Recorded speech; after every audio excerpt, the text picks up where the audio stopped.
There's something about that Clemson program in recent years. They've been recruiting well at the wide receiver position, and they've been getting guys to the league. They most certainly have.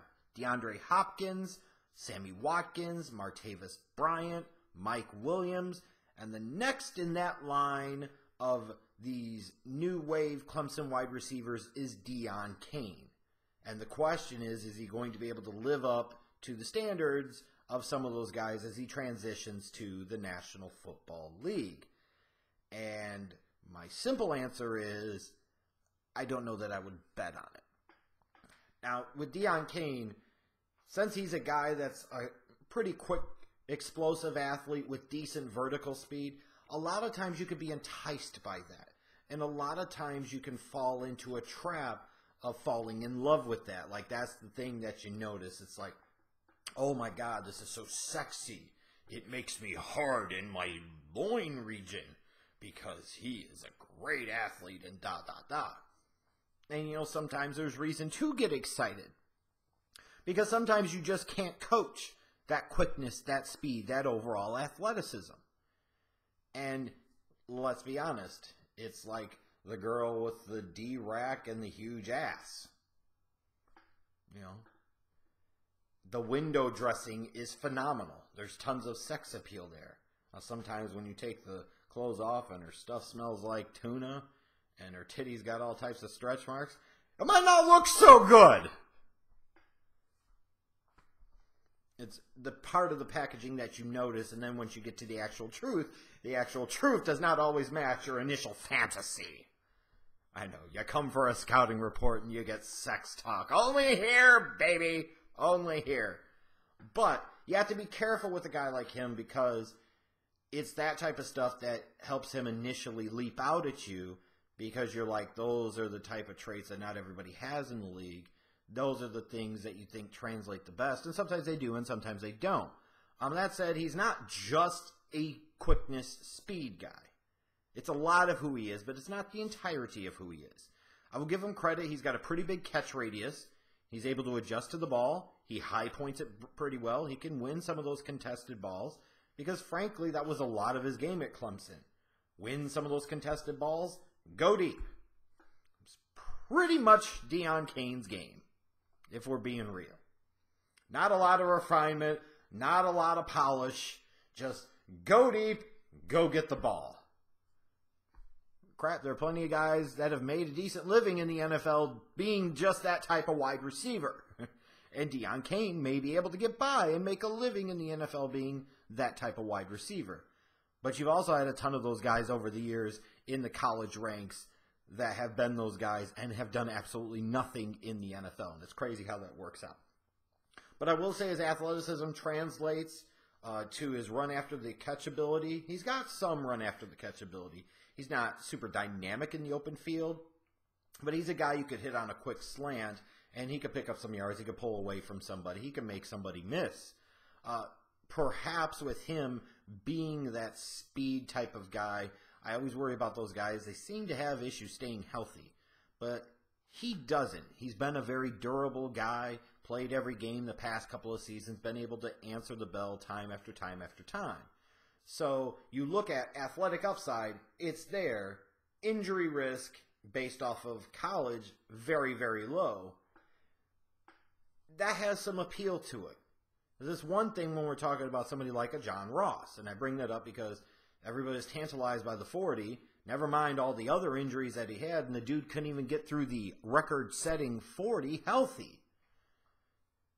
It's great that his athletic upside was through the roof, but his injury risk was through the roof too. And if he can't overcome this, none of this matters. So I don't feel like we're going to have those type of issues with Deon Cain. But everything else to me is pretty much a question. Going back a couple of years, that 2015 season, he missed the national championship game against Alabama due to the failed drug test. So that's going to be a major red flag for teams. Even though he's been clean the past couple of years and hasn't gotten in any trouble, you're still going back a couple of years ago. Teams are going to worry, say, hey, whether we agree with it or not doesn't matter, but the fact is you can't be dropping hot in NFL cups for piss tests because they will eventually start suspending you, and we can't invest draft picks into people that aren't going to be there. Doesn't matter if you stay healthy if you can't keep your ass sober and not high. Why we can't just legalize it when alcohol and cigarettes are legal? It's beyond me. But nonetheless, it is the reality that we have to deal with. He's also, as I mentioned, not a very polished guy in a lot of places. He's not much of a route runner at all. It's a very rudimentary route tree with him for the most part. He's going to need work in all areas. He's going to need work at expanding his route tree. He's going to need to work on his footwork. He's going to need to work on the sharpness and crispness in and out of his breaks, utilizing his upper body to better sell his routes, utilizing his hands to get off of press coverage. He's going to need all of that.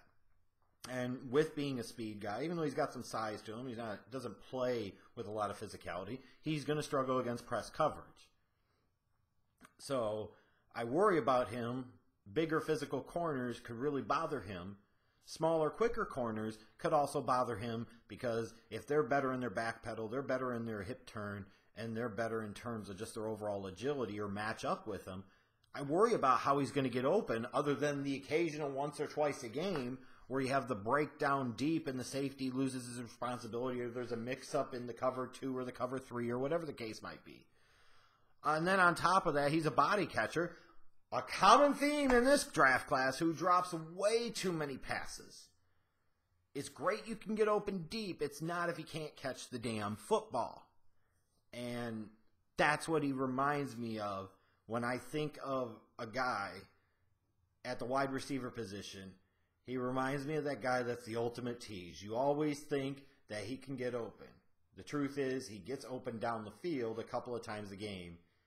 And you realize it is nothing more than a cruel, ill-fated dick tease because why would you throw it to him? He's just going to put the ball on the damn ground. He's got to get better at his hands. All the finer points of being a wide receiver, pretty much, Deon Cain is going to have to get better at. So, athletic upside is there. Size, he's got it. He can play outside. His speed and quickness could potentially translate into the slot at the NFL level as well, especially some of the run after catch ability that he has. He could potentially be a bit of a red zone target because he can jump, he can go high point the ball, he can adjust to the ball. He showed the ability to do that. But he is a guy that is going to need a lot of work in order to unleash his full potential. Talking about doesn't play with a lot of physicality, not much of a route runner, struggles to catch the football. Not exactly things that are ringing endorsements for a wide receiver. Who does Deon Cain remind me of? Initially, as I watched a game or two, I thought, maybe he's like a Roddy White type. Roddy White had a really good NFL career coming out of UAB. I remember all the hubbub and uproar there was at one point in time when Mel Kiper had Roddy White 7th on his big board. I know, right? Doesn't seem so stupid now. But again, sometimes we don't know what we don't know. And frankly, truth is when it comes to the NFL, fans, scouts, GMs, a lot of us don't know shit. But that's okay. Coaches don't. Because it's such a crapshoot sometimes. There are just a variety of different factors as to why guys work out or don't. And there are certain things in the process that you can't measure, especially once they get to the big dance. But as I was looking at it, I'm like, no, Roddy White was better coming out of UAB. No, not Roddy White. Right last name, wrong first name. Bears fans will remember this name. He reminds me of Des White. Des White was a former, 3rd round pick out of Georgia Tech. And here was a guy that was decent size, very good speed. That's great. He can get open down the field. That's great. Can't catch the damn football to save his life. Like, I know I've referred to Jordan Howard as brick hands before, but Des White had freaking stonemason type hands. They were that hard. He wasn't catching jack. That's who Deon Cain reminds me of, and I worry that, that's part of the reason why he's got a 3rd round grade on him, is that he's always going to be that tease. Every once in a while, he'll make a big play down the field because of that size and that quickness and that deep speed.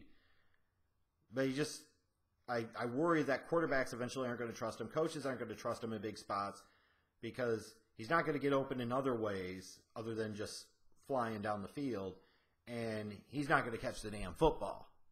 If he can't catch, he won't make it, and it's that simple. Doesn't matter how open you can get. because nobody's going to care about you. Nobody's going to view you as a decoy because they could leave you uncovered by 30 yards. The defense has full confidence you won't catch the football. The Des White theory of football. Sorry to bring up bad memories, Bears fans, but you know I'm right. That's exactly what it was. And that's what I see when I see Deon Cain.